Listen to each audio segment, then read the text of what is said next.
ಸಿಂಹರಾಶಿ ವ್ಯಾವಹಾರಿಕವಾಗಿ ಬಹಳ ಗಾಂಭೀರ್ಯದಿಂದ ಇರುತ್ತೀರಿ. ಹಾಗಾಗಿ ನಿಮ್ಮ ವ್ಯಾಪಾರದಲ್ಲಿ ನಿಮಗೆ ವ್ಯವಹಾರದಲ್ಲಿ ಯಶಸ್ಸನ್ನು ಕಾಣಲಿಕ್ಕೆ ಉತ್ತಮವಾದಂತಹ ಅವಕಾಶ. ಅಂತಹ ಶಿಸ್ತುಬದ್ಧವಾದಂತಹ ಜೀವನ, ವ್ಯವಹಾರ ಶೈಲಿ ಬೇರೆಯವರಿಗೆ ಮಾರ್ಗದರ್ಶಕವಾಗ್ತಕ್ಕಂಥದ್ದಾಗುತ್ತೆ. ಯೋಜನೆಯಂತೆ ಎಲ್ಲ ಕೆಲಸಗಳು ಕೂಡ ನಡೆಯುತ್ತೆ. ನೀವೇನು ಪ್ಲಾನ್ ಮಾಡಿರ್ತೀರಿ ಆ ಪ್ಲಾನ್ ಪ್ರಕಾರನೇ ಎಲ್ಲ ಕೆಲಸಗಳು ನಡೆಯುವುದರಿಂದ ನಿಮಗೆ ಯಾವುದೇ ರೀತಿಯ ಆತಂಕಗಳಾಗಲಿ ಅಥವಾ ಬೇರೆ ಆಲೋಚನೆಗಳಾಗಲಿ ನಿಮ್ಮ ಮನಸ್ಸಿಗೆ ಬರದೇ ಇರತಕ್ಕಂಥದ್ದು. ಸಹಾಯಕರು ತುಂಬ ಪ್ರಾಮಾಣಿಕವಾಗಿ ನಿಮ್ಮ ಜೊತೆ ಕೆಲಸವನ್ನು ಮಾಡ್ತಾರೆ. ಯಾರು ನಿಮ್ಮ ಕೈ ಕೆಳಗೆ ಕೆಲಸ ಮಾಡ್ತಾ ಇರ್ತಕ್ಕಂಥವ್ರು ಇರ್ತಾರೆ ಅವರು ತುಂಬ ಪ್ರಾಮಾಣಿಕತೆಯಿಂದ ಕೆಲಸ ಮಾಡ್ತಾರೆ. ಅವರ ಪ್ರಾಮಾಣಿಕತೆ, ಅವರ ಶ್ರಮ ನಿಮ್ಮ ಏಳಿಗೆಗೆ, ನಿಮ್ಮ ಅಭ್ಯುದಯಕ್ಕೆ ಕಾರಣವಾಗ್ತಕ್ಕಂಥದ್ದಾಗುತ್ತೆ. ಧಾರ್ಮಿಕ ಕಾರ್ಯಗಳಲ್ಲಿ ಸ್ವಲ್ಪ ಆಸಕ್ತಿಯನ್ನು ತೋರಿಸಬೇಕು. ದೇವರ ಪೂಜೆ, ದೇವರ ಕೆಲಸ, ಭಜನೆ, ಧ್ಯಾನ, ಹೋಮ ಇತ್ಯಾದಿಗಳ ಬಗ್ಗೆ ಸ್ವಲ್ಪವಾದರೂ ಕೂಡ ನಿಮಗೆ ಮನಸ್ಸಿದ್ರೆ ಆ ಭಗವಂತನ ಅನುಗ್ರಹ ಪರಿಪೂರ್ಣವಾಗಿ ನಿಮ್ಮ ಮೇಲೆ ಆಗಿ ನಿಮಗೆ ಇನ್ನೂ ಕೂಡ ಹೆಚ್ಚಿನ ಸಾಧನೆಯನ್ನು ಮಾಡಲಿಕ್ಕೆ ಅವಕಾಶವಾಗ್ತಕ್ಕಂಥದ್ದಾಗತ್ತೆ. ಮಕ್ಕಳ ಭವಿಷ್ಯದ ಬಗ್ಗೆ ಚಿಂತನೆಯನ್ನು ಮಾಡ್ತೀರಿ. ಮಕ್ಕಳ ಭವಿಷ್ಯತ್ತಿನ ವಿದ್ಯಾಭ್ಯಾಸ, ಅವರ ಜೀವನ, ಅವರ ನೆಲೆಗಟ್ಟು ಹೇಗೆ ಅಂತಕ್ಕಂಥದ್ದು ನಿಮ್ಮ ಮನಸ್ಸಿಗೆ ಬರತಕ್ಕಂತಹ ವಿಚಾರವಾಗುತ್ತೆ. ದಾಂಪತ್ಯದಲ್ಲಿ ಸಾಮರಸ್ಯ ಇರುತ್ತೆ.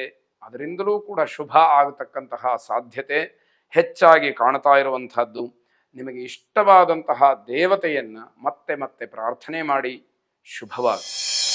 ಕನ್ಯಾ ರಾಶಿ, ಕುಟುಂಬದಲ್ಲಿ ನಿಮ್ಮ ಪ್ರತಿಷ್ಠೆ, ನಿಮ್ಮ ಗೌರವ ಹೆಚ್ಚಾಗತಕ್ಕಂತಹ ದಿವಸ. ಮನೆಯಲ್ಲಿ ಎಲ್ಲರೂ ಕೂಡ ನಿಮಗೆ ವಿಶೇಷವಾದಂತಹ ಗೌರವವನ್ನು ಕೊಡ್ತಾರೆ.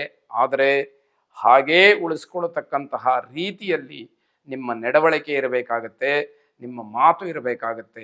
ಮಾತಿನಲ್ಲಿ ವ್ಯತ್ಯಯವಾದರೆ ಗೌರವ ನಿಮಗೆ ವಿರುದ್ಧವಾಗಿ ಅಪಮಾನವಾಗಬಹುದು. ಅದನ್ನು ಗಮನಿಸ್ಕೊಳ್ಬೇಕಾದಂಥದ್ದು. ಮಾನಸಿಕ ತೊಂದರೆ ದೂರವಾಗುತ್ತೆ. ಮನಸ್ಸಿನಲ್ಲಿ ಕಾಡ್ತಾ ಇದ್ದಂತಹ ವಿಚಾರಗಳು ಏನೇ ಇದ್ದರೂ ಕೂಡ, ಅದರಲ್ಲೂ ಮುಖ್ಯವಾಗಿ ನಮ್ಮ ಮನೆಯಲ್ಲೇ ನನ್ನನ್ನು ಯಾರೂ ಗೌರವಿಸೋದಿಲ್ಲ, ನನ್ನ ಮಾತಿಗೆ ಬೆಲೆ ಇಲ್ಲ ಅಂತಕ್ಕಂತಹ ಮಾತು ನಿಮ್ಮಿಂದ ದೂರವಾಗ್ತಕ್ಕಂಥದ್ದಾಗುತ್ತೆ. ನಿಮ್ಮ ಯೋಜನೆಗಳನ್ನು ಸರಿಯಾದಂತಹ ರೀತಿಯಲ್ಲಿ ಕಾರ್ಯಗತಗೊಳಿಸಿ. ಏನೋ ಪ್ಲಾನ್ ಹಾಕ್ಕೊಳ್ಳೋದು, ಅದನ್ನು ಯಾವುದನ್ನೂ ಕೂಡ ಕಾರ್ಯರೂಪಕ್ಕೆ ತರದೇ ಇರತಕ್ಕಂಥದ್ದು. ಆಲೋಚನೆ ಒಂದಿರುತ್ತೆ, ಕೆಲಸ ಮತ್ತೊಂದಾಗುತ್ತೆ. ಹೀಗಾದರೆ ಯಾವ ಪ್ರಯೋಜನವೂ ಕೂಡ ನಿಮಗೆ ಆಗದೇ ಇರತಕ್ಕಂಥದ್ದಾಗುತ್ತೆ. ಬೇರೆಯವರಿಗೆ ಸ್ವಲ್ಪ ಮಟ್ಟಿಗೆ ನಿಮ್ಮ ಯೋಗ್ಯತಾನುಸಾರವಾದಂತಹ ಸಹಾಯವನ್ನು ಮಾಡಿ ಪುಣ್ಯ ಸಂಚಯವನ್ನು ಮಾಡಿಕೊಳ್ಳಿ. ಅದು ಮುಂದಿನ ದಿನಮಾನಕ್ಕೆ ಅನುಕೂಲಕ್ಕೆ ಬರತಕ್ಕಂತಹ ಅಂಶವಾಗಲಿ. ನಿಮ್ಮ ಶಕ್ತಿ ಮತ್ತು ಸಾಮರ್ಥ್ಯ, ಐಶ್ವರ್ಯ ಇತ್ಯಾದಿಗಳನ್ನು ಪ್ರದರ್ಶನ ಮಾಡಿ ನೀವು ವಿಫಲರಾಗ್ತೀರಿ. ನಾನು ಬೇರೆಯವರಿಗಿಂತ ಚೆನ್ನಾಗಿದ್ದೀನಿ ಅಂತ ಹೇಳಿ ತಾವೇ ಹೇಳಿಕೊಳ್ತಾ ವಿಫಲರಾಗ್ತೀರಿ. ನಿಮಗಿಂತ ಬಹಳ ನೆಮ್ಮದಿಯಾಗಿರ್ತಕ್ಕಂತಹ ಸಾವಿರಾರು ಲಕ್ಷಾಂತರ ಕುಟುಂಬಗಳಿವೆ. ಅದನ್ನು ಮರೀಬಾರದು. ಅಹಂಕಾರ, ದುರಹಂಕಾರ ಯಾವುದೂ ಕೂಡ ಬೇಡ ಅಂತ ಹೇಳಿ ಎಚ್ಚರಿಕೆಯ ಮಾತನ್ನು ಹೇಳ್ತಕ್ಕಂಥದ್ದಾಗತ್ತೆ. ಅನಗತ್ಯವಾದಂತಹ ಮಾತು ಬೇಡ, ಉತ್ತಮವಾದಂತಹ ಕೆಲಸವನ್ನು ಮಾಡಿ.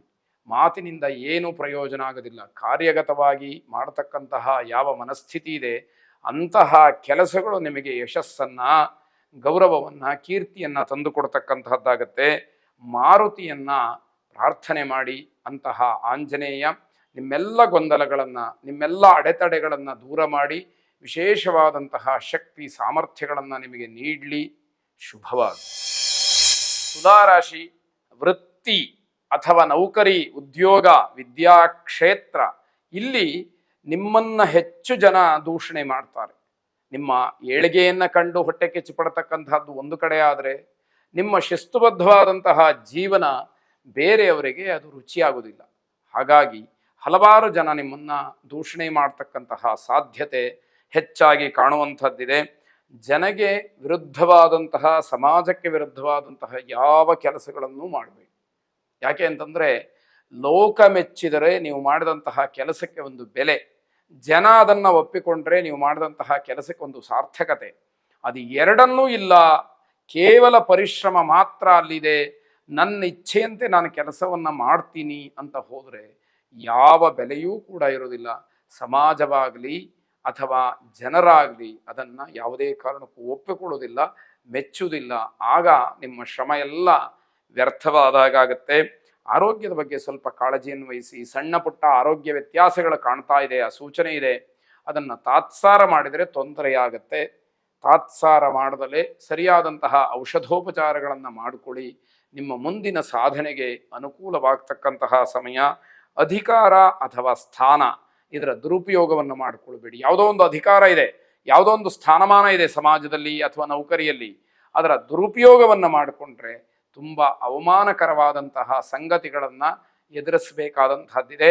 ಕಾನೂನಾತ್ಮಕವಾದಂತಹ ಶಿಕ್ಷೆಯನ್ನು, ಹೋರಾಟವನ್ನು ನೀವು ಎದುರು ನೋಡಬೇಕಾದಂತಹ ಸಮಯವೂ ಕೂಡ ಬಂದರೆ ಅಚ್ಚರಿ ಪಡಬೇಕಾದಂತಹದ್ದಿಲ್ಲ. ಆ ಒಂದು ಮುನ್ನೆಚ್ಚರಿಕಾ ಕ್ರಮದಿಂದ ಬಹಳ ಶಿಸ್ತುಬದ್ಧವಾಗಿ ಸಂಯಮದಿಂದ ವರ್ತಿಸಬೇಕಾಗತ್ತೆ ಅಂತ ಹೇಳುವಂತಹದ್ದು. ಸಂಜೆ ಸ್ನೇಹಿತರ ಜೊತೆ ಉತ್ತಮವಾದಂತಹ ಚರ್ಚೆಯನ್ನು ಮಾಡ್ತೀರಿ, ಒಂದಷ್ಟು ವಿಷಯ ಸಂಗ್ರಹವಾಗುತ್ತೆ. ಅದರ ಜೊತೆಯಲ್ಲಿ ನಿಮಗಿರತಕ್ಕಂತಹ ಸಮಸ್ಯೆಗಳನ್ನು ಅಥವಾ ಸವಾಲುಗಳನ್ನು ಸ್ನೇಹಿತರ ಜೊತೆಯಲ್ಲಿ ಹೇಳಿಕೊಂಡು ಅದಕ್ಕೆ ಪರಿಹಾರವನ್ನು ಹುಡುಕಿಕೊಳ್ಳತಕ್ಕಂಥದ್ದು. ಹಣದ ತೊಂದರೆ ಇಲ್ಲ, ಶುಭ ಇರತಕ್ಕಂತಹ ದಿವಸ.